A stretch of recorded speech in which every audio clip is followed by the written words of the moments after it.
연고. 이 작품에 등장하는 인물, 사건, 장소, 단체는 모두 허구이며 오락을 목적으로 제작되었습니다. 어떠한 형태로도 모방하지 마시기 바랍니다. 이 기록은 오랜 세월이 흐른 뒤 은퇴한 강력계 반장 방재현이 자신의 낡은 수사 수첩을 다시 꺼내 정리하며 남긴 것이다. 그가 신입 형사였던 유은서와 함께 겪었던 그 사건은 경찰 생활 전체를 통틀어 가장 깊은 흉터로 남았다고 그는 훗날 고백했다. 지금부터 전하는 이야기는 바로 그 수첩 속 기록을 바탕으로 재구성한 것이다. 경찰대학교 졸업식 날 아침, 유은서는 정복을 입고 거울 앞에 서서 몇 번이고 옷깃을 바로잡았다. 그녀는 줄곧 교통과나 지역 파출소로 배치될 것이라 예상해왔다. 성적은 우수했지만 강력계는 늘 남자 선배들의 영역이라는 말을 귀에 못이 박히도록 들어왔기 때문이다. 그런데 배치 발표 명단에서 자신의 이름 옆에 적힌 부서명을 확인한 순간 그녀는 숨을 멈추었다. 강력 범죄수사팀. 그것도 도심이 아닌 산과 논밭으로 둘러싸인 외곽지구대 소속이었다. 왜 하필 나일까? 그녀는 졸업식 내내 그 질문을 스스로에게 던졌다. 동기들 중 누구도 그 외곽지구대로 배치받길 원하지 않았다. 최근 몇 년 사이 그 지역에서 실종 신고가 유독 잦다는 소문이 돌았기 때문이다. 사람들은 그저 산세가 험해 등산객 뒤 길을 잃는 경우가 많다고 여겼지만 정작 그 지역 경찰 내부에서는 다른 이야기가 조용히 오가고 있었다. 지구대에 첫 출근한 유은서를 맞이한 사람은 반장 방재현이었다. 그는 40을 훌쩍 넘긴 나이에도 눈빛이 날카로웠고 말투에는 오랜 현장 경험에서 우러난 무게가 실려 있었다. 그는 신입 형사에게 흔한 환영 인사 대신 곧바로 사무실 벽에 붙은 지도 앞으로 그녀를 데려갔다. 지도 위에는 붉은 압정 여러 개가 촘촘히 꽂혀 있었다. 지난 2년 사이 20대 초반 여성들이 하나둘 흔적도 없이 사라진 지점들이었다. 신입 형사한테 이런 걸 먼저 보여주는 게 맞나 싶긴 한데. 방재현이 낮은 목소리로 말했다. 여기서는 예의를 차릴 시간이 없어. 지금 이 순간에도 누군가 저 산기슭 어딘가에서 우리를 기다리고 있을지도 모르니까. 유은서는 지도를 바라보며 등줄기가 서늘해지는 것을 느꼈다. 압정이 꽂힌 지점들은 하나같이 인적이 드문 국도변이나 야산 초입이었다. 실종된 여성들은 대부분 혼자 귀가하던 길이었거나 아르바이트를 마치고 버스를 기다리던 중이었다. 목격자는 거의 없었고 남겨진 흔적도 극히 적었다. 마치 누군가 철저하게 계획하고 완벽하게 지어낸 것처럼. 그날 오후 유은서는 팀의 최고참인 강만수 형사를 소개받았다. 정년을 몇 해 앞둔 그는 이 지역 토박이로 지구대 창설 초기부터 근무해온 산증인이었다. 그는 유은서에게 커피 한 잔을 건네며 말했다. 이 동네는 겉보기엔 조용하지. 그런데 조용한 동네일수록 무서운 게 숨어있는 법이야. 그의 말투에는 냉소보다는 오래 묵은 피로와 자책이 섞여 있었다. 마치 자신이 놓친 무언가가 있다고 믿는 사람의 목소리였다. 유은서는 그날 밤 배정받은 원룸에 홀로 앉아 지역 사건 기록을 밤새 뒤적였다. 실종자들의 사진 속 얼굴은 하나같이 앳되고 평범했다. 대학생, 편의점 아르바이트생, 갓 취업한 신입사원. 그들 모두에게는 공통점이 있었다. 사라지기 직전 인적이 드문 길을 홀로 걸었다는 것. 그리고 그 이후로는 단 한 사람도 살아 돌아오지 못했다는 것. 창밖으로 저 멀리 산등성이의 어두운 실루엣이 보였다. 유은서는 문득 스스로에게 다짐했다. 이 사건 반드시 끝을 봐야 한다고.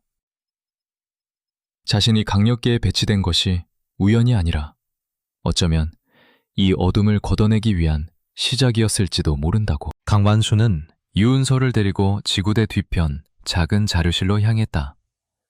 그는 먼지 쌓인 캐비닛에서 오래된 서류철 2개를 꺼내 책상 위에 올려놓았다. 2년 전 사건이다. 자세히 봐도. 서류철 표지에는 각각 다른 여성의 이름이 적혀 있었다. 한 사람은 23살의 봉제공장 노동자였고, 다른 한 사람은 인근 대학교에 다니던 21살의 복학생이었다. 둘 다 야간에 혼자 귀갓길이었어.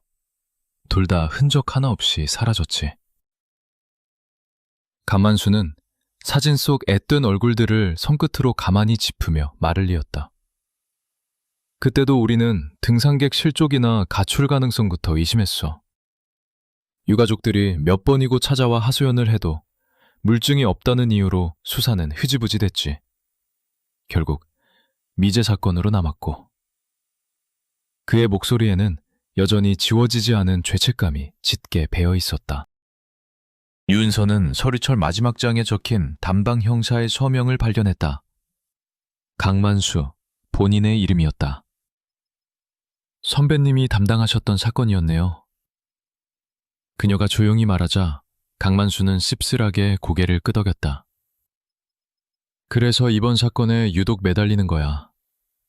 그때 놓친 걸 이번엔 절대 놓치고 싶지 않거든. 그는 서리철을 덮으며 덧붙였다. 너도 언젠가 이런 사건을 맡게 될 거다. 그때 명심해. 아무리 사소해 보이는 단서라도 절대 가볍게 넘기지 마라. 그날 오후, 유은서는 홀로 시간을 내어 읍내 외곽의 작은 공동묘지를 찾았다. 2년 전 실종되었다가 끝내 발견되지 못한 두 여성을 기리는 자그마한 위패가 그곳에 모셔져 있었다. 유가족들이 시신조차 찾지 못한 채 세워둔 것이었다. 그녀는 그 앞에 서서 오랫동안 말없이 고개를 숙였다. 그리고 마음속으로 다짐했다.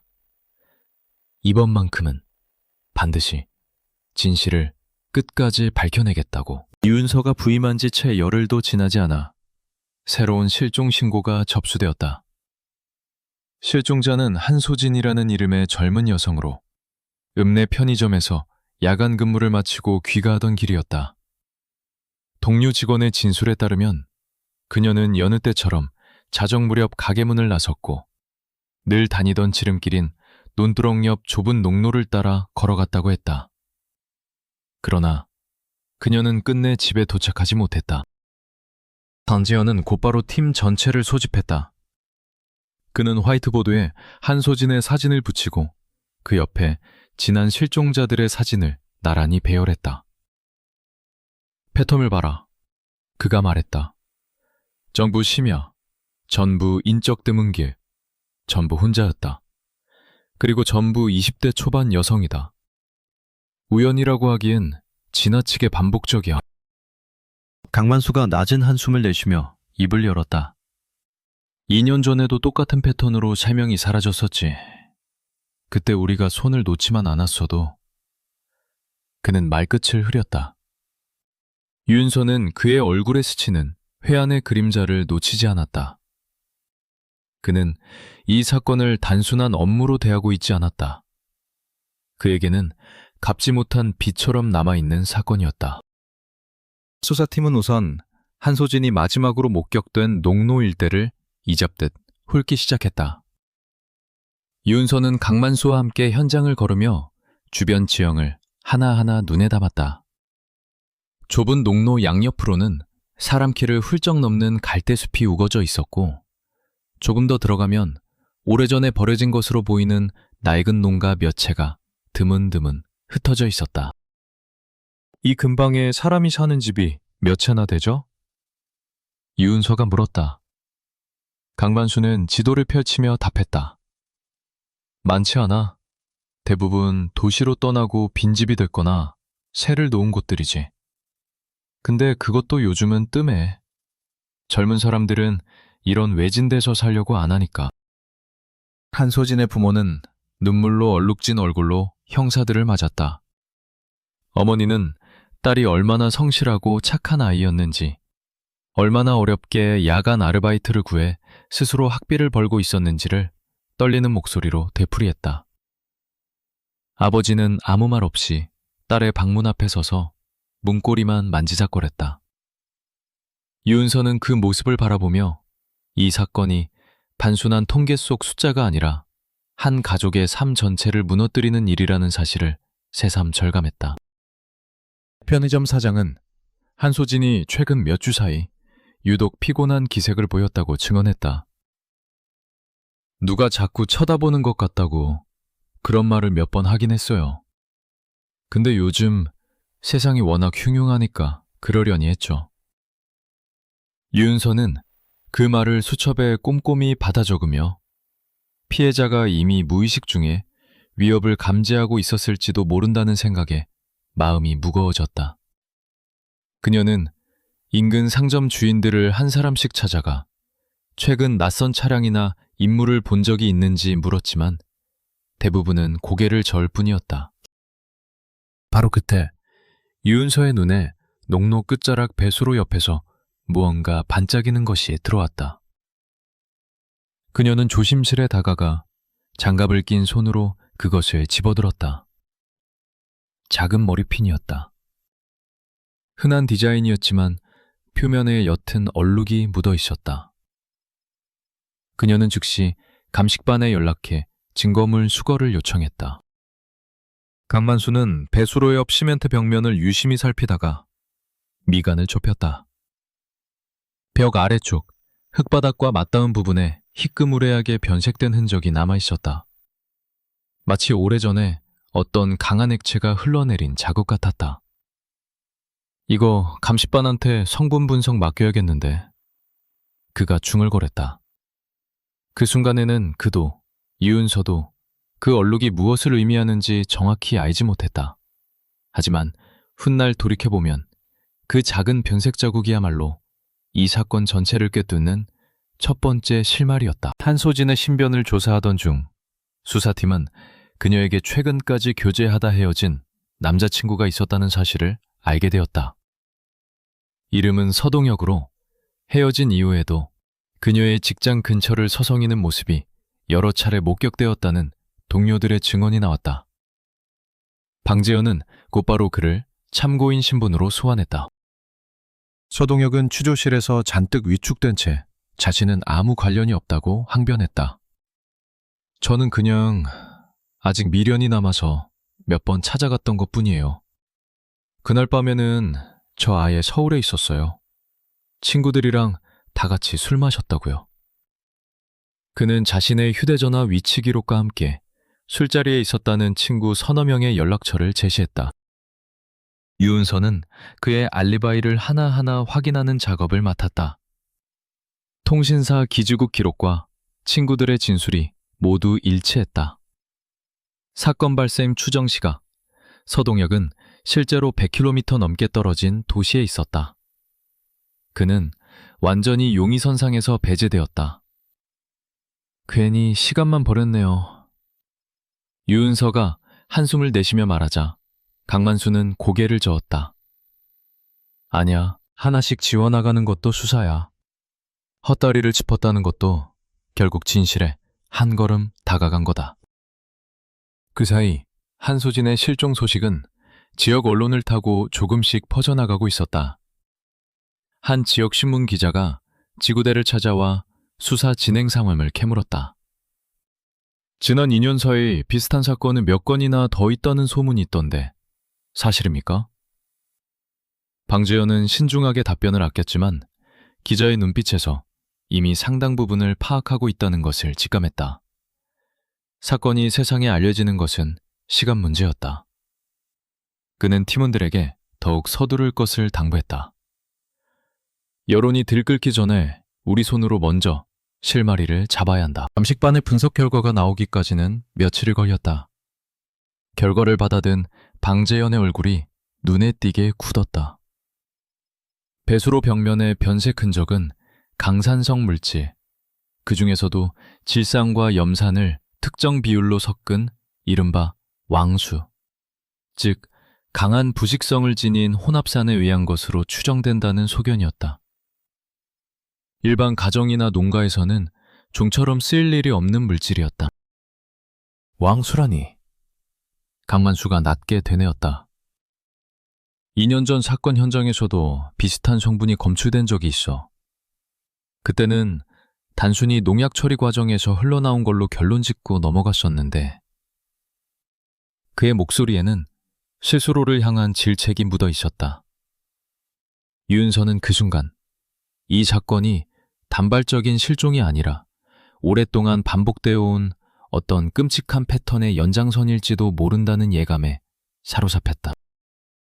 방재현은 팀을 다시 소집해 수사 방향을 재정비했다. 성군 자체가 흔치 않다. 이 근방에서 왕수를 취급할 만한 곳부터 추려보자. 금속 세공, 도금업, 화학실험 관련 시설, 아니면 최근 그런 물질을 구입한 이력이 있는 개인. 유은서는 관련 화학물질 판매 이력을 조회하는 업무를 맡았다. 그러나 예상대로 정식 경로를 통한 구매 기록은 나오지 않았다. 누군가 의도적으로 흔적을 남기지 않으려 한 것이 분명했다. 한편 강만수는 배수로 인근 농가들을 하나하나 탐문하기 시작했다. 대부분은 이미 오래전 빈집이었지만 그중 한 곳, 마당이 넓은 옛 한옥 형태의 가옥에서만 최근 사람이 드나든 흔적이 발견되었다. 마당 한쪽에는 방수포로 덮인 커다란 파란색 플라스틱 통 여러 개가 쌓여 있었고 대문에는 외부인의 접근을 막으려는 듯 굵은 자물쇠가 걸려 있었다. 이웃 주민 한 사람은 조심스럽게 입을 열었다. 그 집엔 형제가 산다고 들었어요. 몇 해 전부터 새를 얻어 들어왔는데 워낙 말이 없고 사람을 안 만나서 동생이라는 사람은 덩치는 작아도 성질이 급해 보이고 형이라는 사람은 키가 훤칠하니 큰데 도통 표정을 안 지어서 좀 섬뜩했어요. 그녀는 목소리를 낮추며 덧붙였다. 밤중에 이상한 냄새가 날 때가 있었는데 그냥 농약 냄새려니 했죠. 이은서는 등줄기를 타고 오르는 서늘한 긴장을 느꼈다. 형제, 마당의 대형 플라스틱 통, 인적이 드문 농가, 그리고 그 지독한 냄새. 모든 조각이 하나의 그림을 향해 서서히 맞춰지고 있었다. 하지만 아직은 심증뿐. 그 집을 수색할 만한 명확한 법적 근거는 없었다. 방재현은 신중했다. 함부로 움직이면 안 돼. 확실한 증거를 잡기 전까지는 저들이 눈치채지 못하게 조용히 압축해 들어가야 한다. 방재현은 전공법 대신 우회로를 택했다. 정식 압수수색 영장을 청구하기엔 아직 물증이 빈약했다. 대신 그는 유은서에게 해당 가옥의 임대계약 서류와 두 형제의 신원조회를 지시했다. 등기부와 임대차 계약서를 뒤진 끝에 유은서는 마침내 두 사람의 이름을 확인할 수 있었다. 형은 조태윤, 동생은 조태식이었다. 두 사람의 과거를 추적하는 일은 쉽지 않았다. 주민등록상 거주지는 여러 차례 바뀌었고 정식 직장 이력도 거의 남아있지 않았다. 그나마 남은 옛 학적부와 인근 마을 어른들의 기억을 짜맞춘 끝에 유은서는 두 형제의 어린 시절을 어렴풋이 그려낼 수 있었다. 그것은 예상보다 훨씬 어둡고 비극적인 가족사였다. 두 형제에게는 원래 손이로 형이 하나 더 있었다고 했다. 삼형제 중 맞이였던 그는 어린 나이에 감쪽같이 자취를 감췄다가 몇 해가 지난 뒤 다른 지역 시장 오규에서 구걸을 하다 발견되었다. 정신적으로 온전치 못한 상태였고 자신이 겪은 일을 제대로 설명하지도 못했다. 가족들은 그를 데려왔지만 그는 이미 예전의 그가 아니었다. 이 사건은 마을 전체에 오래도록 회자되며 가족에게 지울 수 없는 낙인을 남겼다. 설상상으로 그 사건이 있은 지 얼마 지나지 않아 형제들의 어머니는 집을 나갔다. 마을에는 그녀가 인근 광산을 운영하던 부유한 사업가 배광호와 함께 떠났다는 소문이 파다했다. 남겨진 아버지는 술로 세월을 보내다 일찍 세상을 떠났고 새 아들은 뿔뿔이 흩어지듯 방치된 채 자라났다. 마지는 정신을 놓은 채 요양시설을 전전하다 조용히 생을 마감했다고 전해졌다. 이 모든 이야기를 정리하며 이윤서는 착잡한 감정에 휩싸였다. 만약 이게 사실이라면 저 두 사람도 피해자였던 거네요. 그녀가 조심스레 말하자 강만수는 단호하게 고개를 저었다. 동정할 이유는 있을지 몰라도 면죄부가 될 순 없어. 세상에 아픈 과거를 가진 사람이 저들 뿐이겠나. 대부분은 그 아픔을 딛고 살아가지. 저들이 택한 방식은 전혀 다른 문제야.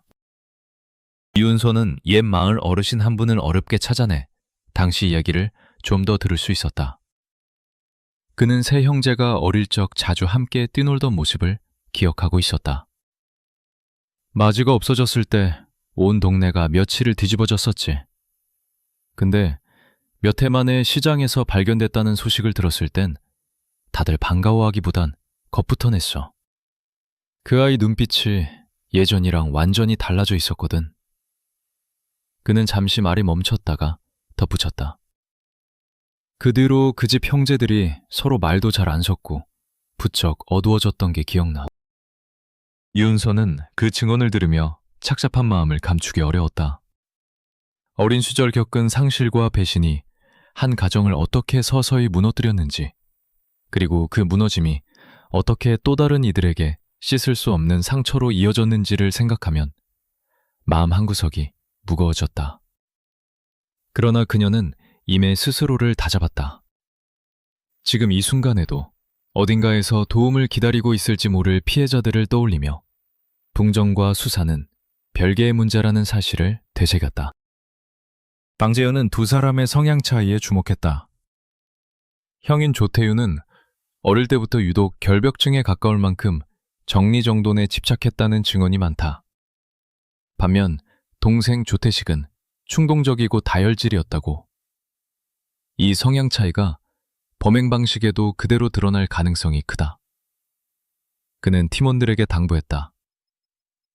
형이 설계하고 통제한다면 동생은 실행하고 폭주하는 쪽일 거다.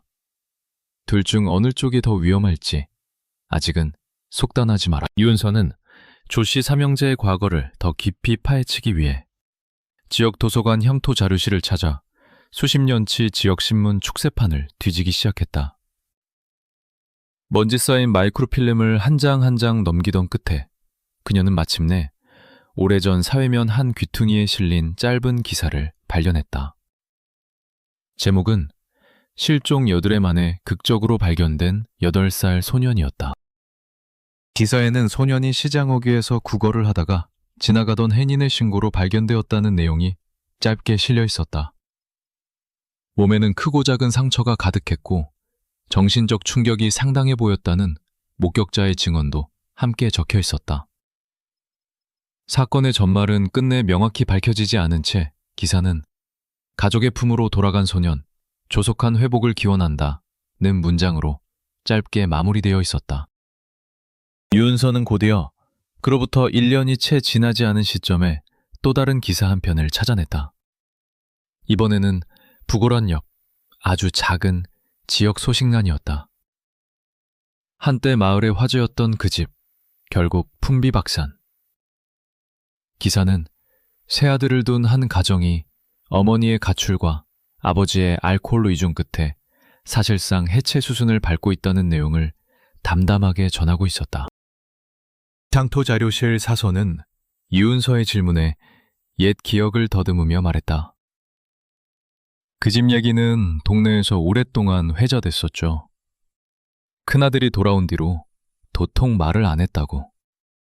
눈빛이 완전히 딴 사람 같았다고들 했어요. 남은 둘 형제도 그 뒤로는 학교도 잘 안 나오고 점점 사람들 눈을 피해 다녔다고 하더라고요. 유은서는 그 기록들을 하나하나 사진으로 남기며 마음이 무거워지는 것을 느꼈다. 한 가정의 붕괴가 어떻게 훗날 이토록 참혹한 결과로 이어졌는지, 그녀는 서릴 속 활자만으로도 그 무게를 짐작할 수 있었다. 유은서는 조씨 삼형제가 다녔던 초등학교를 찾아가 당시 담임을 맡았던 은퇴 교사를 어렵게 수소문에 만났다. 백발이 성성한 노 교사는 30년도 더 지난 옛 제자들의 이야기를 듣자 눈시울부터 붉어졌다. 그 집 삼형제, 어릴 땐 참 사이가 좋았어요. 마지가 특히 동생들을 끔찍이 챙겼죠. 겨울이면 자기 목도리를 풀어서 막내한테 둘러주곤 했으니까. 노 교사는 잠시 숨을 고르더니 말을 이었다. 마지가 사라졌던 그 여들에 남은 두 형제가 매일 교문 앞에서 형을 기다리던 모습이 아직도 눈에 서네요. 돌아온 뒤에는 완전히 다른 아이가 되어 있었죠. 웃음이 없어졌고 누가 몸에 손을 대는 것조차 극도로 싫어했어요. 그녀는 특히 둘째, 즉 조태윤에 대해 뚜렷이 기억하고 있었다. 태윤이는 그 뒤로 뭐든 자기가 정한 순서대로 자기가 정한 자리에 있어야 안심하는 아이가 됐어요. 지우개 하나 삐뚤어져 있어도 견디질 못했죠. 지금 생각해보면 그게 다 그날 이후 생긴 버릇이었을지도 몰라요. 유은서는 그 이야기를 들으며 등줄기가 서늘해졌다.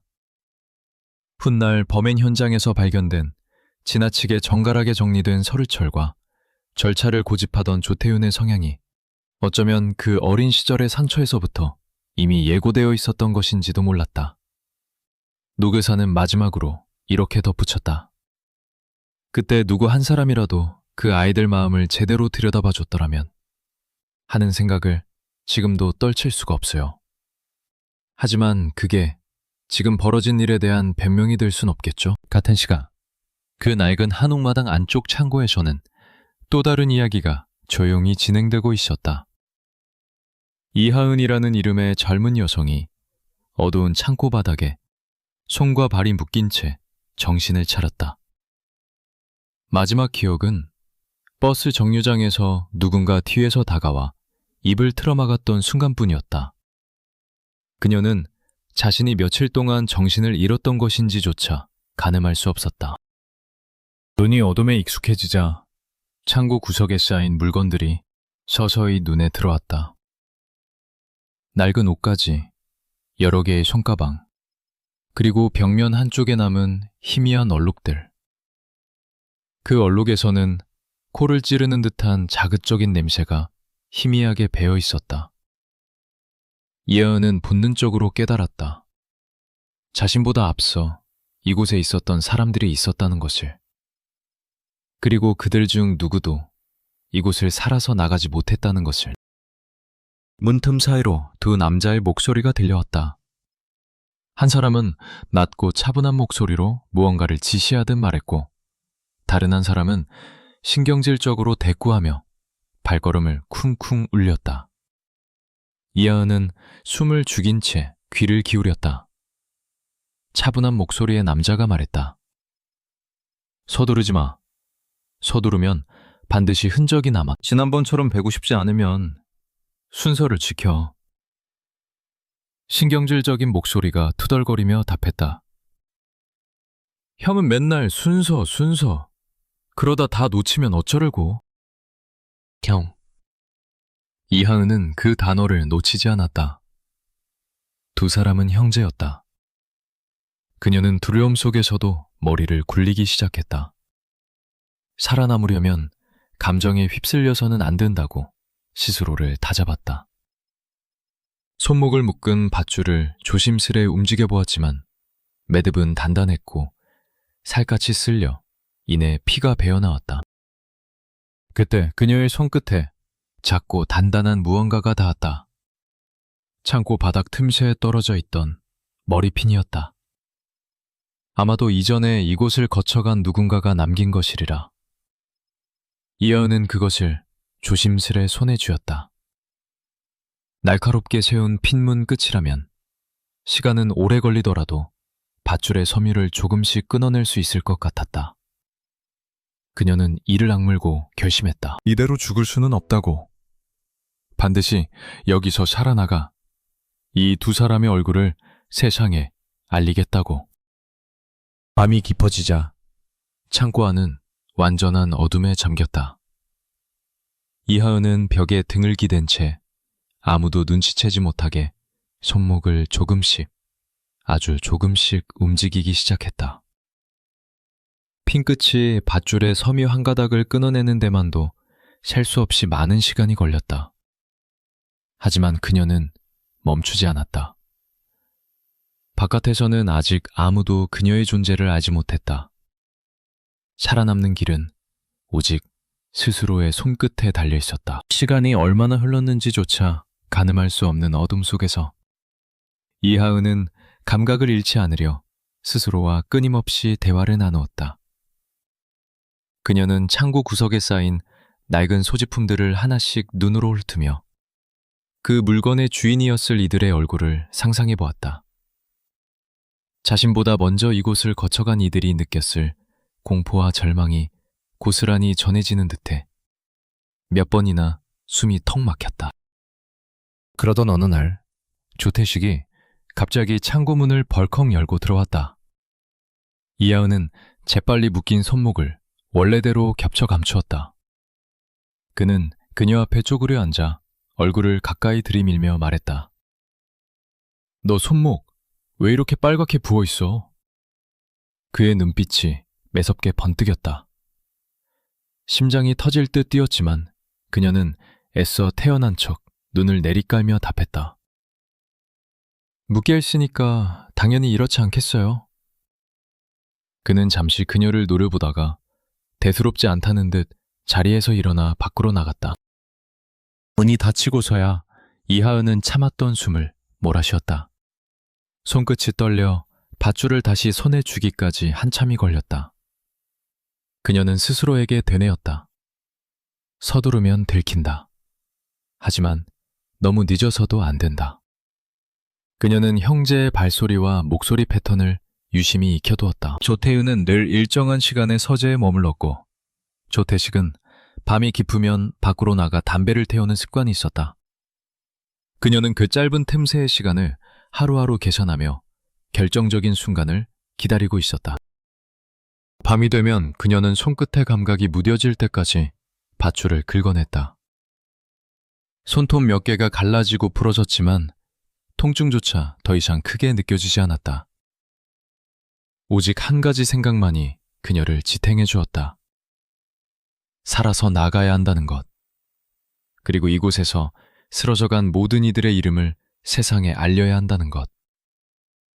그 다짐이야말로 그녀가 끝까지 포기하지 않을 수 있었던 유일한 힘이었다. 수사팀은 한소진이 사라진 지점 주변을 다시 한번 정밀하게 훑기로 했다. 유은서는 근방 도로의 폐쇄회로 화면과 인근 상점의 방범 카메라 영상을 이잡듯 확인했다. 대부분은 흐릿하거나 각도가 맞지 않아 쓸모가 없었지만 마을 어귀 오래된 정미수압 카메라에서 한 가지 단서를 포착했다. 사건 발생 추정 시각 무렵 자전거를 탄 사람의 형체가 화면 가장자리를 스쳐 지나가는 장면이었다. 화질은 조악했지만 자전거를 탄 사람의 체구는 비교적 왜소해 보였다. 안장에 앉은 자세와 페달을 밟는 다리 길이로 미루어 키가 그리 크지 않은 인물로 추정되었다. 유은서는 이 영상을 방재현과 강만수에게 보고했다.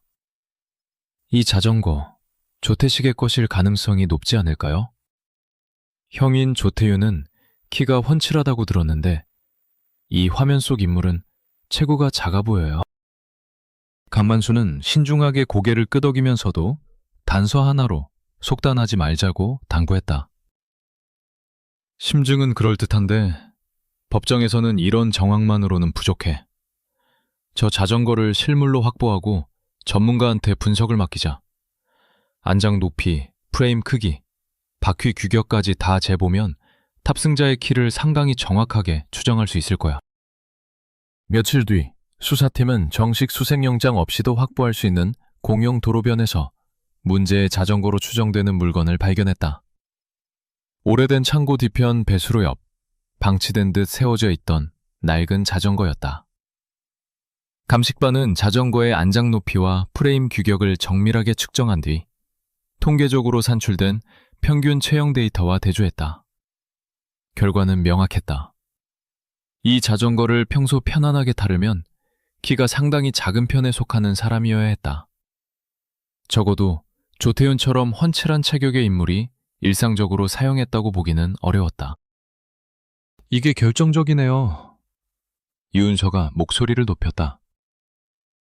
적어도 이 자전거로 이동한 사람은 조태식일 가능성이 커요. 형은 계획하고 동생이 직접 움직여서 데려온 거라면 두 사람 다 공범이라는 뜻이 되죠. 방재현은 팀 전체를 향해 말했다. 이제 이 자전거를 실질적인 물증으로 삼아서 영장을 청구할 근거를 마련하자. 동시에 저 집을 은밀히 감시한다. 저들이 눈치채고 증거를 인멸하기 전에 움직여야 해. 감식반 소속 자전거 분석 전문가는 보고서에 상세한 근거를 덧붙였다. 안장대의 마모된 위치, 페달축과 체인 기어에 눌린 각도, 그리고 브레이크 레버까지의 손뻗침 거리를 종합하면 이 자전거를 오랫동안 편안하게 타온 사람의 체형은 상당히 왜소한 축에 속한다는 것이었다. 반면 조태윤의 신장은 마을 주민 대다수가 입을 모아 훤칠하다고 표현할 정도였으니 그가 이 자전거의 주된 사용자였을 가능성은 현저히 낮았다. 이은서는 이 결과를 다시 한번 정리하며 사건의 그림을 재구성했다. 형은 대상을 물색하고 결정하되 직접 몸을 움직여 흔적을 남기는 일은 최소화하고 동생은 자전거처럼 눈에 덜 띄는 수단으로 은밀히 접근해 실제로 사람을 데려오는 역할을 맡았을 가능성이 컸다. 이 역할 분담이야말로 두 사람이 그토록 오랫동안 흔적 없이 범행을 이어올 수 있었던 비결이었다. 그날 밤부터 수사팀은 교대로 가옥 인근에서 은밀히 잠복을 시작했다. 어두운 차량 안에서 유은서는 쌍안경 너머로 밤장 안쪽을 살폈다. 늦은 시각, 마당에 불빛이 켜지더니 두 개의 그림자가 어른거렸다. 하나는 크고 느긋한 움직임이었고 다른 하나는 작고 조급한 몸짓이었다. 유은서는 숨을 죽인 채 그 광경을 지켜보며 이제 정말 얼마 남지 않았다는 예감에 손끝이 저릿해졌다. 감식반장 백여준은 배수로 벽면과 창고 바닥에서 채취한 시료를 정밀 분석한 결과를 들고 방재현을 찾아왔다. 단순히 강산 성분이 검출된 정도가 아닙니다. 유기물 분해 흔적까지 함께 나왔어요. 즉, 이 장소에서 생체 조직이 실제로 분해된 정황이 있다는 뜻입니다. 그는 무거운 얼굴로 자료 사진을 하나씩 짚어가며 설명했다.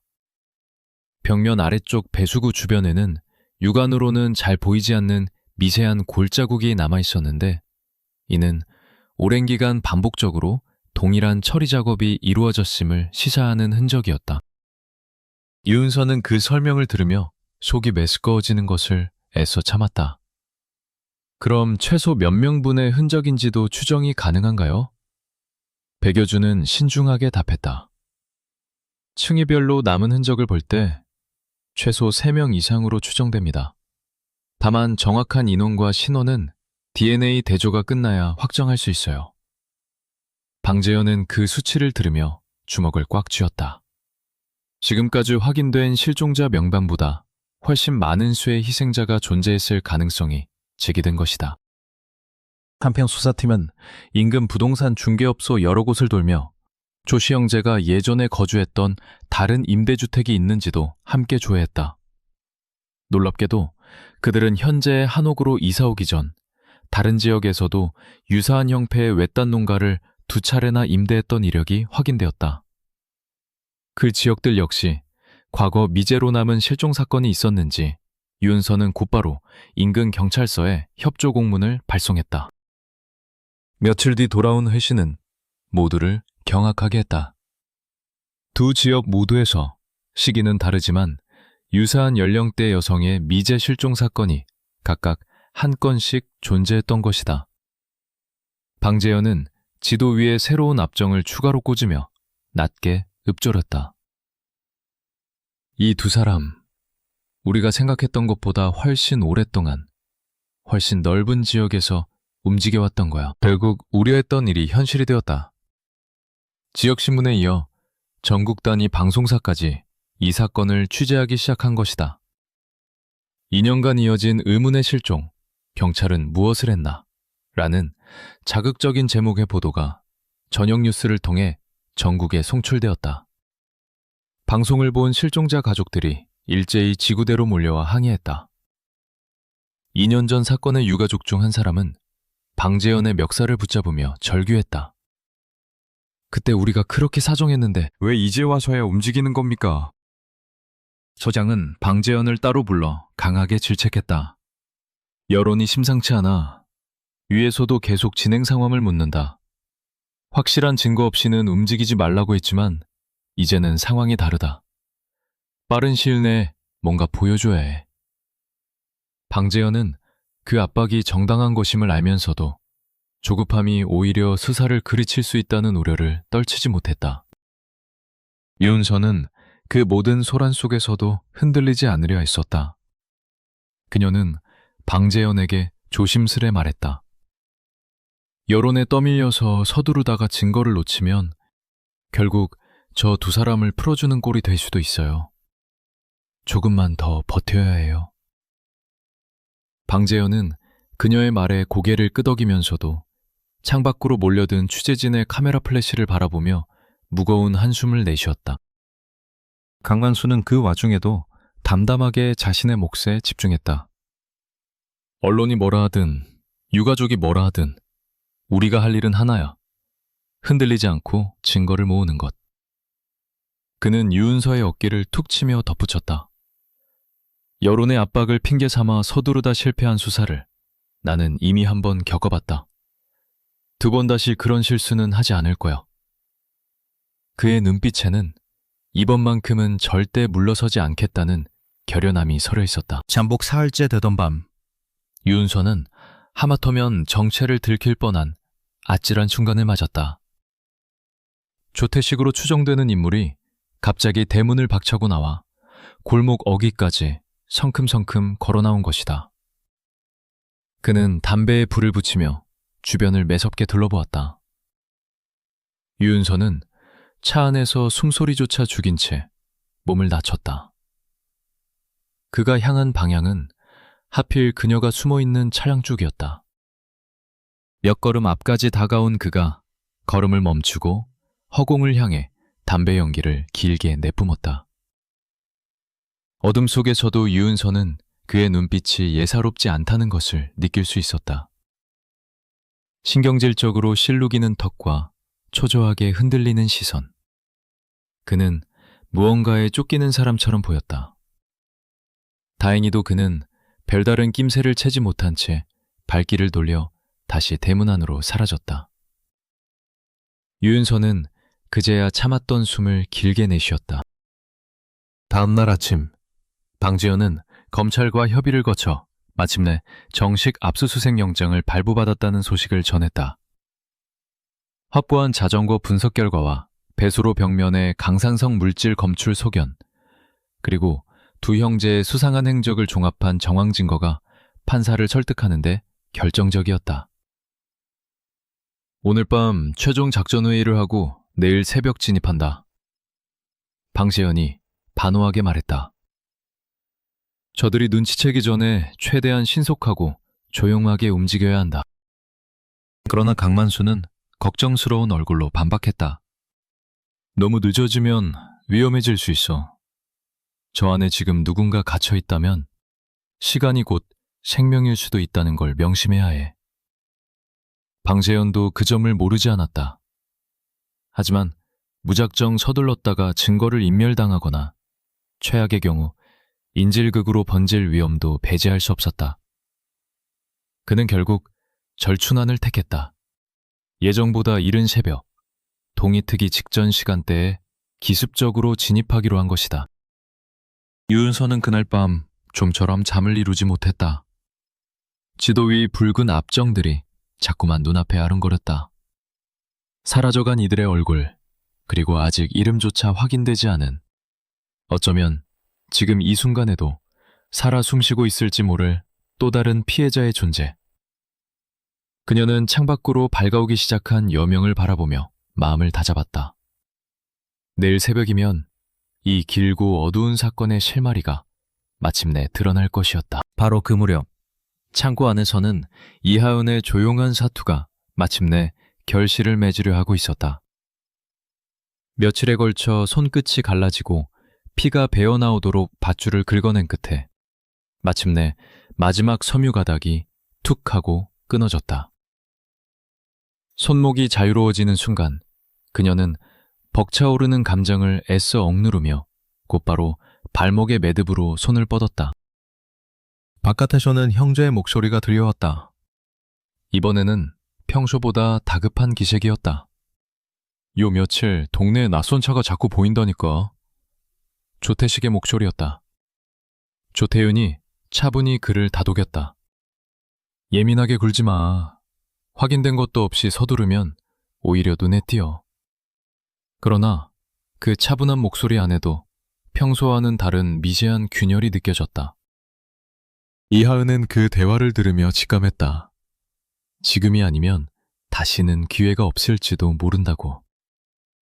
그녀는 발목의 매듭마저 조심스레 풀어낸 뒤 소리를 내지 않으려 신경을 곤두세운 채 창고 구석에 놓인 작은 환기창 쪽으로 기어갔다. 창은 성인 여성 한 사람이 겨우 몸을 우겨넣을 정도의 크기였지만 지금 그녀에게는 유일한 희망이었다. 차를 긁히고 어깨가 걸릴 때마다 터져나오려는 신음을 이를 악물고 삼켰다. 마침내 몸이 창밖으로 완전히 빠져나온 순간 차가운 새벽 공기가 폐부 깊숙이 밀려들었다. 그녀는 뒤도 돌아보지 않고 마당 밤상 아래 허물어진 틈을 찾아 몸을 낮춘 채 기어갔다. 담장 너머로 넘어가는 순간 날카로운 무언가에 손바닥이 베었지만 통찜을 느낄 겨를조차 없었다. 논두렁을 가로질러 정신없이 달리는 그녀의 귓가에 저 멀리서 개 짖는 소리와 함께 다급한 발소리가 들려오는 듯했다. 착각인지 실제인지 구분할 여유도 없었다. 그녀는 그저 앞만 보고 달렸다. 발바닥이 돌부리에 찍히고 숨이 턱까지 차올랐지만 멈추지 않았다. 저 멀리 국도변, 희미하게 불이 켜진 편의점 간판이 눈에 들어왔다.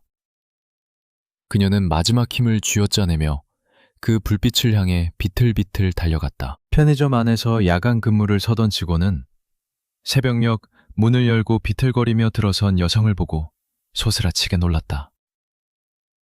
온몸이 흙투성이었고 손목과 발목에는 밧줄에 쓸린 시뻘건 자국이 선명했다.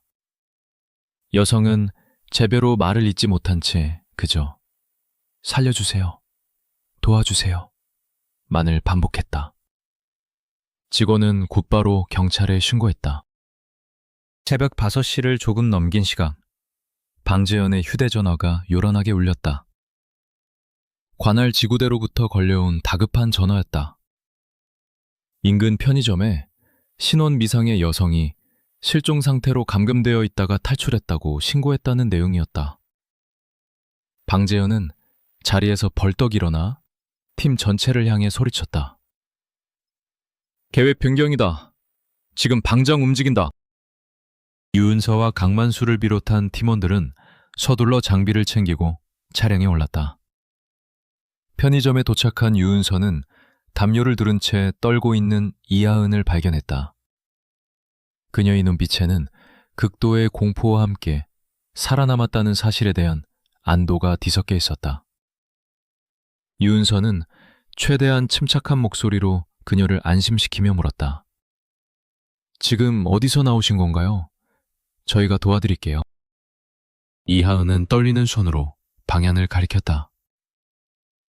저쪽 마당 넓은 옛날 집이요. 형제가 있어요.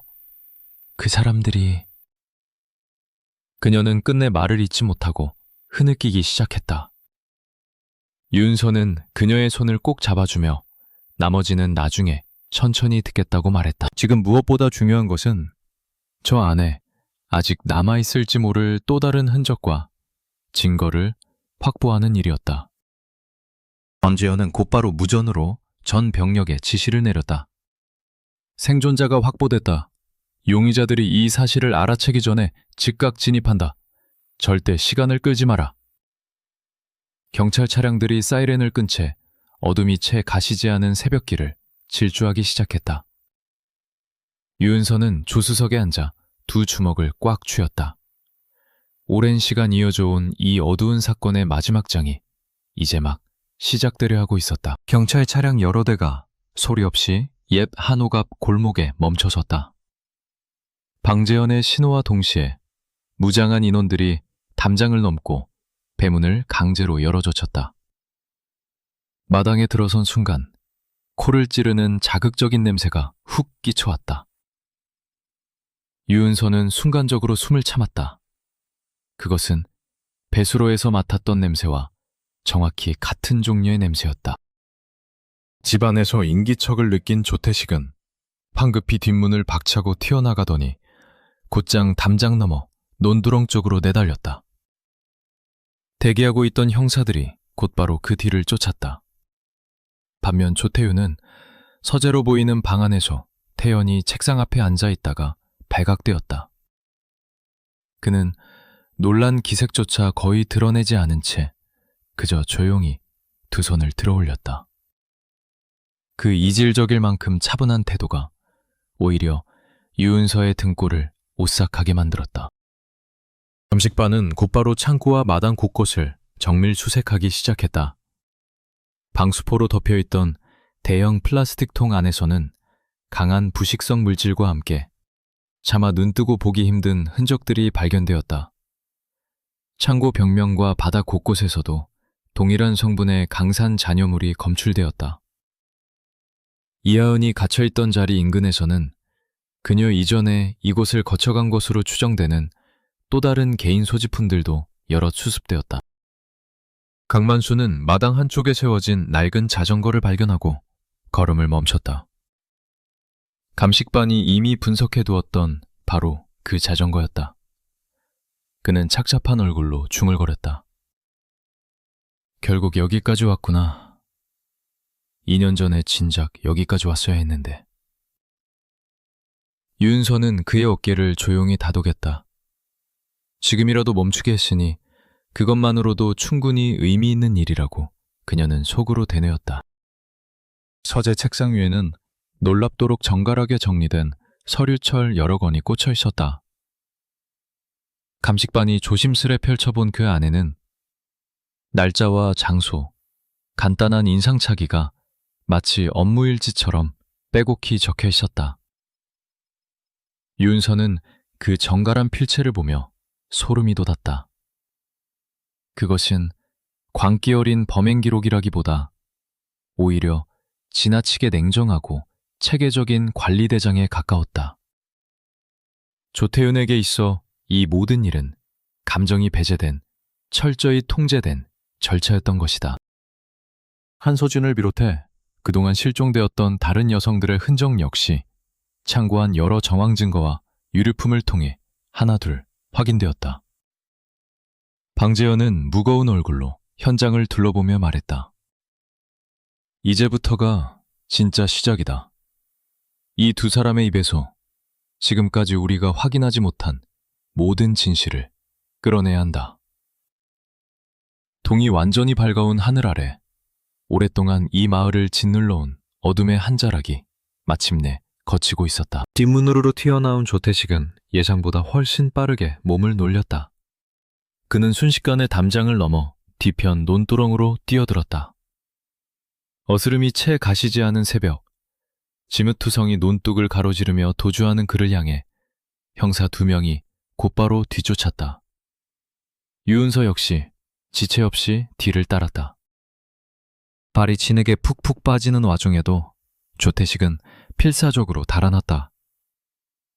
그러나 오랫동안 좁은 창고와 마당 안에서만 움직여온 몸은 탁 트인 논밭을 가로지르는 전력 질주를 오래 버텨내지 못했다. 그는 결국 논두렁 끝자락, 더 이상 도망칠 곳이 없는 좁은 배수로 앞에서 걸음을 멈출 수밖에 없었다. 궁지에 몰린 그는 몸을 획 돌리며 품속에서 작은 칼을 꺼내 휘둘렀다. 다가오지 마! 다가오면 다 죽여버릴 거야! 그의 목소리는 이미 이성을 잃은 듯 갈라져 있었다. 유은서는 순간적으로 걸음을 멈추고 두 손을 들어 보이며 침착하게 말을 건넸다. 이미 다 끝났어요. 여기서 더 다치는 사람 만들지 말고 칼 내려놔요. 그녀의 목소리는 떨렸지만 눈빛만큼은 흔들리지 않았다.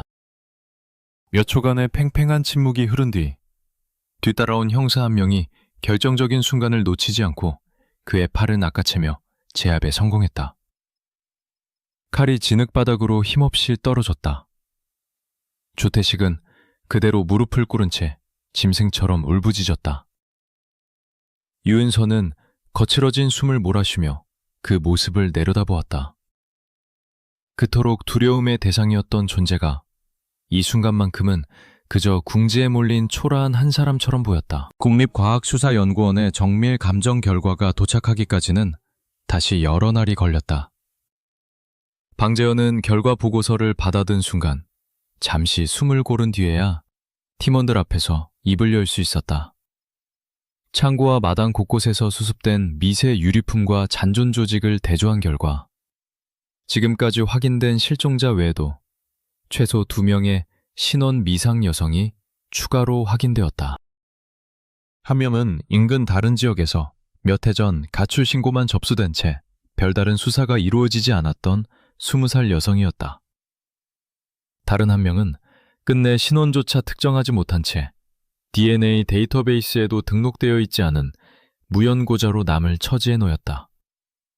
방재현은 그 사실을 접하며 착잡함을 감추지 못했다. 적어도 이름이라도 찾아줘야 할 텐데. 그는 낮게 중얼거리며 전국 실종자 데이터베이스를 다시 한번 샅샅이 대조해 볼 것을 지시했다. 이은서는 그 보고서를 정리하며 이 사건이 단순히 두 사람의 광기 어린 범행이 아니라 오랫동안 사회의 사각지대에 방치되어 온 이들의 실종이 겹겹이 쌓여 만들어진 비극이라는 사실을 절감했다. 가족이 있어 애타게 찾던 이들과 찾아줄 사람조차 마땅치 않았던 이들 모두가 같은 어둠 속에서 똑같이 쓰러져 갔던 것이다. 며칠에 걸친 추가 조사 끝에 무연고 여성의 신원 역시 극적으로 확인되었다. 오래전 보육원을 나와 홀로 생활하다 연락이 끊긴 것으로 등록되어 있던 여성이었다. 유은서는 그 소식을 전해 듣도 오랫동안 자리에서 일어나지 못했다. 이름도 얼굴을 기억해줄 가족도 없이 쓰러져 갈 뻔했던 한 생명이 마침내 자신의 이름을 되찾는 순간이었다. 취조실 안. 조태식은 처음에는 완강히 부인했지만 확보된 물증과 생존자 이하은의 진술 앞에서 오래 버티지 못했다. 그는 손을 부들부들 떨며 조금씩 입을 열기 시작했다. 다 형이 시킨 거예요. 저는 그냥 데려오기만 했어요. 나머지는 형이 알아서 한다고 해서. 그는 마치 스스로를 설득하려는 듯 같은 말을 몇 번이고 반복했다. 반면 조태윤은 다른 취조실에서 시종일관 침착한 태도를 유지했다. 방재현이 직접 취조를 맡았지만 그는 좀처럼 감정의 동요를 보이지 않았다. 오랜 침묵 끝에 그는 마치 오래전부터 준비해온 대사를 읊듯 담담하게 입을 열었다. 형사님은 이해 못하실 겁니다. 세상은 더러운 것들로 가득해요. 저는 그저 정리했을 뿐입니다. 방지현은 낮은 목소리로 되물었다. 정리라니, 그게 사람 목숨을 앗아간 것에 대한 변명이 될 수 있다고 생각하나? 조태윤은 옅은 미소를 지으며 답했다. 형사님도 아시잖아요. 저희 어머니가 어떻게 집을 떠났는지, 큰형이 어떤 모습으로 돌아왔는지, 세상은 배신하고 버리고 더럽히죠. 저는 단지 그 더러움을 씻어내고 싶었을 뿐입니다. 그의 목소리에는 광기와 뒤틀린 확신이 기묘하게 뒤섞여 있었다. 윤서는 취조실 밖 모니터를 통해 그 장면을 지켜보며 소름이 돋는 것을 느꼈다. 조태윤에게 있어 피해자들은 더 이상 한 사람의 생명이 아니라 자신의 오래된 상처를 투영하는 대상에 불과했던 것이다. 그는 철저한 계획 아래 대상을 물색하고 동생을 시켜 데려오게 한 뒤 자신이 직접 손을 대는 방식으로 역할을 나누어 왔다. 그것이 바로 그가 그토록 냉정하고 흔적 없이 범행을 이어올 수 있었던 이유였다. 방재현은 조태윤에게 다시 물었다. 네가 정리했다는 그 사람들, 그들이 무슨 잘못을 했다는 거지? 조태윤은 잠시 허공을 응시하다가 나지막이 답했다. 잘못이랄 게 딱히 있어야 하나요? 그냥 그 나이 때, 그 시간대에 혼자 걷고 있었을 뿐이죠. 저희 어머니도 그랬어요. 아무 죄책감 없이 혼자 떠나셨죠. 방재현은 그 대답에서 어떤 논리도, 어떤 정당성도 찾을 수 없었다. 그것은 그저 뒤틀린 상실감이 무고한 타인을 향해 투사된 지극히 자기중심적인 폭력일 뿐이었다. 윤서는 모니터 앞에서 조용히 수첩에 메모를 적어 내려갔다. 그녀는 문득 궁금해졌다. 만약 두 형제가 그 어린 시절 단 한 사람이라도 곁에서 손을 내밀어 주었다면 상황이 달라졌을까? 하지만 그녀는 이내 그 질문을 스스로 지었다. 그것은 결코 지금 희생된 이들과 그 가족들에게 물어서는 안 될 질문이었다. 세상에는 이보다 더한 상처를 안고도 끝내 타인에게 손을 내미는 쪽을 택하는 사람들이 존재했다. 조태윤과 조태식은 그 갈림길에서 다른 길을 택한 것뿐이었다. 추가 조사를 통해 그동안 실종되었던 여성들의 신원이 하나둘 확인되기 시작했다. 한소진을 포함해 최소 여러 명의 피해자가 동일한 수법으로 희생된 것으로 드러났다. 2년 전 강만수가 마무리 짓지 못했던 사건들 역시 바로 이 두 형제의 소행이었음이 뒤늦게 밝혀졌다. 강만수는 조사 결과를 전해 듣고 오랫동안 말없이 창밖을 바라보았다. 그의 눈가에는 회한과 안도가 동시에 어려 있었다. 취조가 이어지던 중 조태윤은 처음으로 감정이 흔들리는 순간을 보였다. 방재현이 큰형 조태겸의 이야기를 꺼냈을 때였다. 형님은 지금 어디 계십니까? 조태윤은 잠시 시선을 떨구었다가 나지막이 답했다. 돌아가셨어요. 오래전에. 요양시설을 이곳저곳 전전하시다가 그는 드물게 자세히 그 시절을 회상했다. 돌아온 형님은 더 이상 저희가 알던 형님이 아니었어요.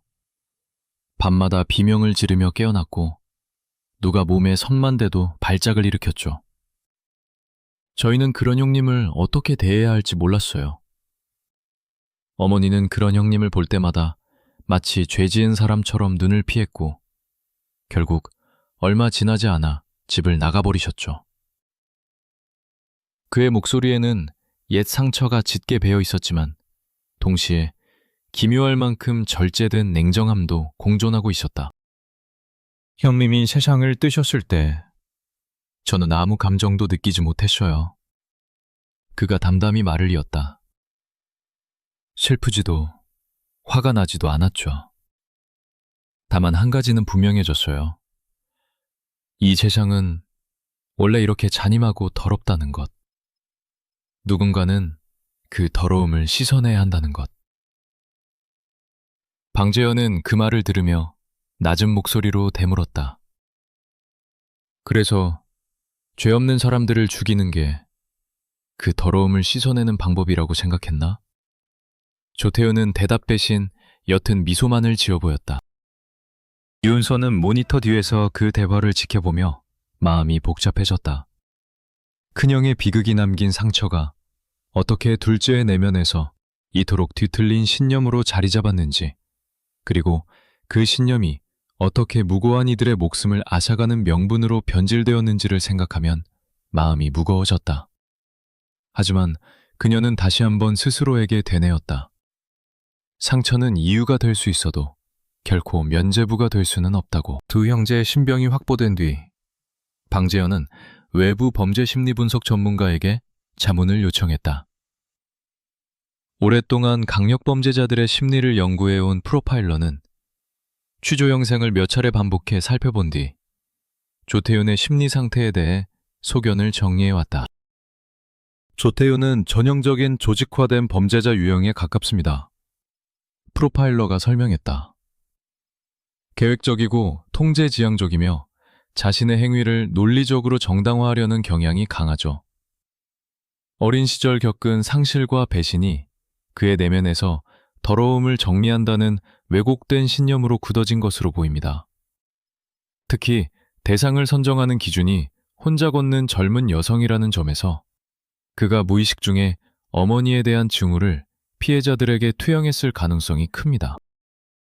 유은서는 그 설명을 들으며 조태식에 대해서도 물었다. 프로파일러는 잠시 생각하다 답했다. 동생 쪽은 조금 다릅니다. 스스로 판단하고 계획하는 유형이라기보다는 형에게 정서적으로 강하게 의존하며 그 지시를 따르는 데서 소속감과 안정을 느끼는 유형에 가깝죠. 형이 없었다면 그가 혼자 이런 범행을 저질렀을 가능성은 낮다고 봅니다. 하지만 그렇다고 책임이 가벼워지는 것은 결코 아닙니다. 권재현은 그 소견을 들으며 씁쓸한 표정을 지었다. 결국 한 사람의 뒤틀린 신념이 다른 한 사람을 끌어들여 이토록 많은 생명을 앗아간 셈이군요. 프로파일러는 고개를 끄덕이며 덧붙였다. 이런 유형의 범죄자는 종처럼 스스로 멈추지 않습니다. 외부에서 개입하지 않았다면 앞으로도 계속됐을 가능성이 매우 높습니다. 그 말은 이번 사건 해결이 단순히 과거를 청산한 것이 아니라 미래의 또 다른 희생을 막아낸 일이기도 하다는 사실을 다시금 일깨워 주었다. 재판이 열리던 날 법정 방청석은 유가족들과 취재진으로 가득 찼다.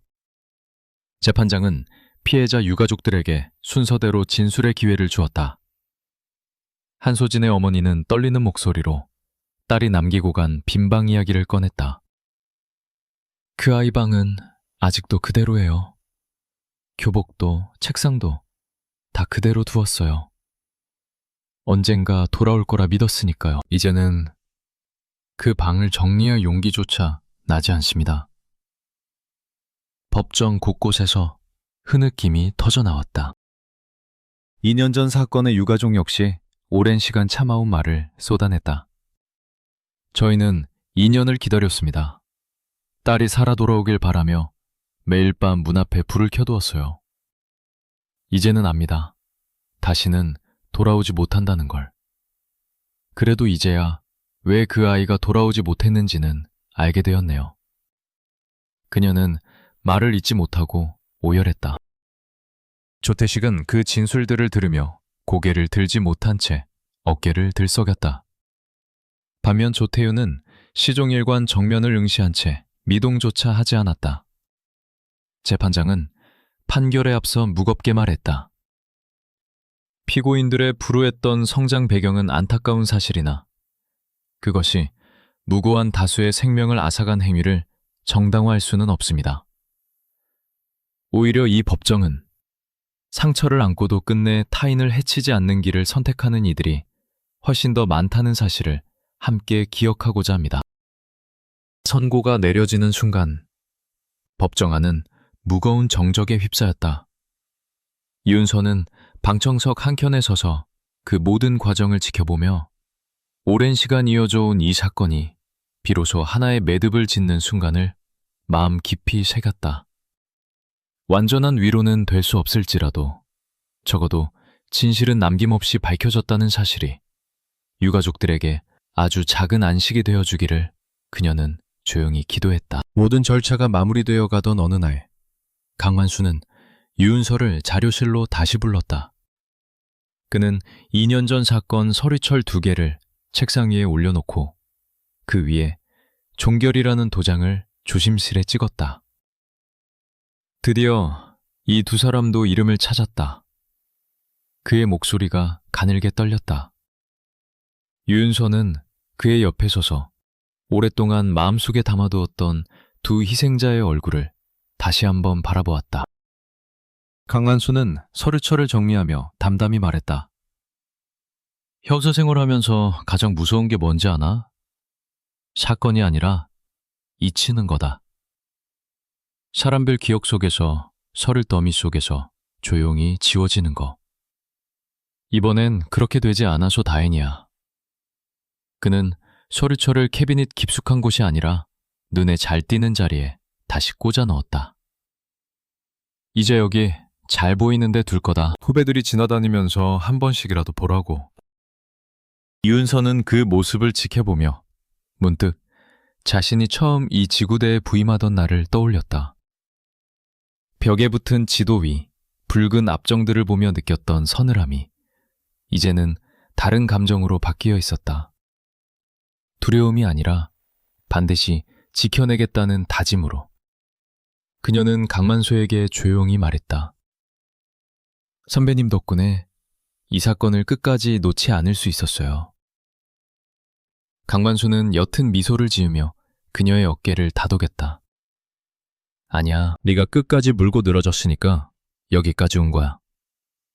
앞으로도 그렇게 해라. 사건이 언론에 알려지자 마을은 물론 전국이 충격에 휩싸였다. 오랫동안 등산객의 실족 정도로 여겨졌던 실종 사건들이 실은 계획적이고 잔혹한 연쇄범죄였다는 사실이 드러나자 유가족들은 오열했다. 그동안 자책하며 스스로를 원망해온 유가족들에게 이번 사건 해결은 뒤늦게나마 찾아온 최소한의 위로였다. 재판정에서 조태식은 시종일관 고개를 떨군 채 눈물을 보였다. 그는 자신의 죄를 일부 인정하면서도 형의 지시를 거역할 수 없었다는 취지의 진술을 반복했다. 반면 조태효는 마지막 순간까지도 담담한 표정을 잃지 않았다. 그는 선고 공판에서 최후 진술을 요청받았지만 짧게 한마디만을 남겼다. 저는 후회하지 않습니다. 방청석 곳곳에서 억눌린 탄식과 흐느낌이 터져나왔다. 법원은 두 사람 모두에게 각각 무겁고 엄중한 형을 선고했다. 판결문에는 두 사람의 성장 배경이 참작 사유로 언급되긴 했으나 그것이 결코 범행의 정당성이 될 수 없다는 점이 명확히 적시되었다. 재판을 지켜본 유은서는 판결이 내려지는 순간 오랜 시간 짓눌러왔던 무언가가 비로소 내려앉는 듯한 기분을 느꼈다. 이하은은 오랜 치료와 상담을 거치며 서서히 일상으로 돌아갈 준비를 시작했다. 그녀는 훗날 유은서를 따로 찾아와 감사 인사를 전하며 이렇게 말했다. 그날 밤 손끝으로 밧줄을 끊으면서 생각했어요. 이대로 포기하면 앞으로 저 사람들이 또 다른 누군가에게 똑같은 짓을 할 거라고. 그래서 절대 포기할 수 없었어요. 유은서는 그녀의 손을 꼭 잡으며 고개를 끄덕였다. 그 작은 머리핀 하나가 결국 진실을 밝히는 마지막 열쇠가 되었던 것이다. 강만수는 사건이 마무리된 뒤 얼마 지나지 않아 정년퇴직을 맞이했다. 퇴임식 날, 그는 유은서에게 낡은 수첩 한 권을 건네며 말했다. 이 안에 내가 놓쳤던 것들, 그리고 이번에 되찾은 것들이 다 적혀 있어. 언젠가 후배들한테 전해줘. 아무리 사소해 보이는 흔적도 놓치지 말라고. 유은서는 그 수첩을 조심스레 받아들며 자신이 이 일을 시작하며 다짐했던 처음의 마음을 다시금 떠올렸다. 재판이 모두 마무리된 뒤 마을 사람들은 그동안 이름조차 제대로 불리지 못했던 피해자들을 위해 작은 추모식을 열기로 뜻을 모았다. 읍내 공터에 마련된 소박한 제단 위에는 한소진을 비롯해 2년 전 사건의 두 희생자, 그리고 뒤늦게 신원이 확인된 다른 피해자들의 사진이 나란히 놓였다. 유가족들은 서로를 부둥켜 안고 오랫동안 참아온 눈물을 쏟아냈다. 이윤서는 비번인 날 홀로 그 자리를 다시 찾았다. 그녀는 사진들 앞에 조용히 국화 한 송이씩을 내려놓으며 마음속으로 되뇌었다. 늦었지만 이제는 편히 쉬시라고. 그리고 다시는 이런 일이 되풀이되지 않도록 자신이 끝까지 지키겠다고. 그녀의 눈에는 어느새 눈물이 맺혀 있었지만 동시에 단단한 결의가 자리하고 있었다. 이하은 역시 추모식에 조용히 모습을 드러냈다. 그녀는 아직 완전히 회복되지 않은 몸으로 지팡이에 의지한 채 천천히 제단 앞으로 걸어갔다. 그녀는 자신보다 먼저 그곳을 거쳐갔던 끝내 살아 돌아오지 못한 이들을 향해 오랫동안 고개를 숙였다. 저는 살아남았지만 당신들은 그러지 못했어요. 대신 잊지 않을게요. 그녀의 나지막한 목소리가 바람에 실려 흩어졌다. 안재현은 그 광경을 조금 떨어진 곳에서 지켜보며 오랜만에 마음 한구석이 놓이는 것을 느꼈다. 완전한 회복은 요원할지라도 적어도 이 사건은 더 이상 누구도 홀로 짊어지지 않아도 되는 아픔이 되어가고 있었다. 그는 문득 유은서를 바라보며 생각했다. 언젠가 자신이 이 자리를 떠난 뒤에도 저 신입 형사가 이 마을의 어둠을 지켜낼 든든한 버팀목이 되어줄 것이라고. 그 예감은 훗날 정확히 현실이 되었다. 몇 해가 흐른 뒤 방재현이 정년퇴직을 앞두고 마지막으로 주관한 인사이동에서 유은서는 마침내 그 지구대의 신임 반장으로 임명되었다. 임명장을 받아든 그녀의 손끝은 미세하게 떨리고 있었다. 오래전 스스로에게 낯설게만 느껴졌던 그 강력범죄 수사팀 배치 발표가 이제는 그녀의 인생에서 가장 자랑스러운 이름표가 되어 있었다. 퇴임 인사를 나누던 날, 방재현은 유은서를 조용히 사무실 벽 앞으로 데려갔다.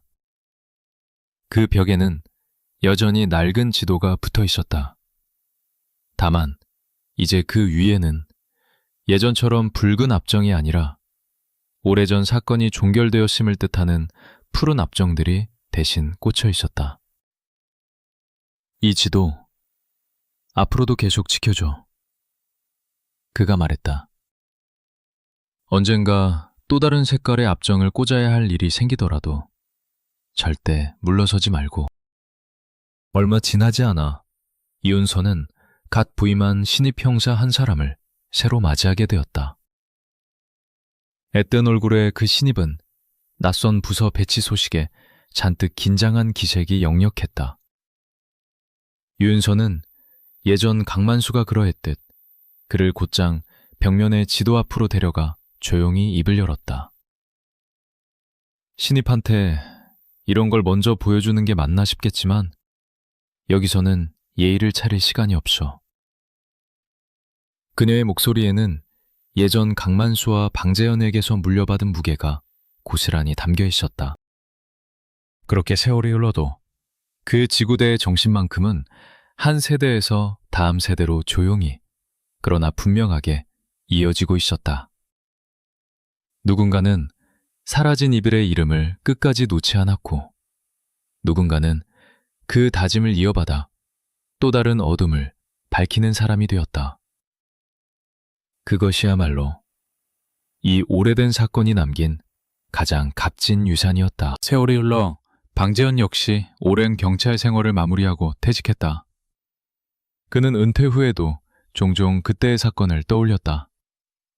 강만수가 남기고 간 낡은 수첩과 자신이 직접 기록해온 수사 노트를 다시 꺼내 읽을 때마다 그는 그의 새벽 마당에 진입하던 순간의 냄새와 공기를 생생히 기억해냈다.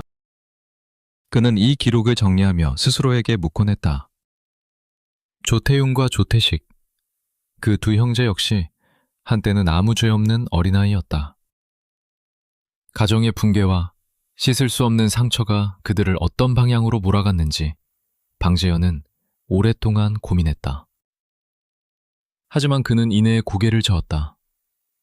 세상에는 저마다의 상처를 안고도 끝내 타인을 해치지 않는 길을 택하는 이들이 훨씬 더 많았다. 상처는 이유가 될 수는 있어도 결코 면죄부가 될 수는 없었다. 방재현은 특히 신입 형사였던 유은서를 떠올릴 때마다 옅은 미소를 지었다. 그녀는 그 사건을 계기로 크게 성장했고 훗날 자신의 뒤를 이어 그 지구대의 반장 자리에 올랐다고 했다. 그녀가 부임 첫날 지도 앞에서 느꼈던 서늘함은 시간이 흐른 뒤 누군가를 지켜내겠다는 굳은 다짐으로 바뀌어 있었다. 이 사건이 오래도록 사람들의 마음에 남는 이유는 단순히 범죄의 잔혹함 때문만은 아닐 것이다. 그것은 우리 사회가 무심코 지나쳤던 작은 신호들, 이를테면 반복되는 실종, 낯선 냄새, 인적 드문 길에 대한 막연한 두려움이 실은 얼마나 중요한 경고였는지를 되새기게 만들기 때문이다. 그리고 동시에 극한의 절망 속에서도 끝까지 희망의 끈을 놓지 않았던 한 사람의 용기가 결국 진실을 세상 밖으로 끌어냈다는 사실 또한 우리에게 깊은 울림을 남긴다. 방재현은 이 낡은 수첩의 마지막 장을 덮으며 되뇌었다. 어떤 어둠도 영원히 감춰지지는 않는다고. 그리고 그 어둠을 걷어내는 것은 결국 포기하지 않는 사람들의 몫이라고. 지금까지 함께해 주신 여러분, 오늘도 시청해 주셔서 진심으로 감사드립니다. 이 영상이 흥미로우셨다면 구독과 좋아요 부탁드리며 댓글로 여러분의 생각도 함께 나눠주시길 바랍니다. 다음 이야기에서 또 만나요.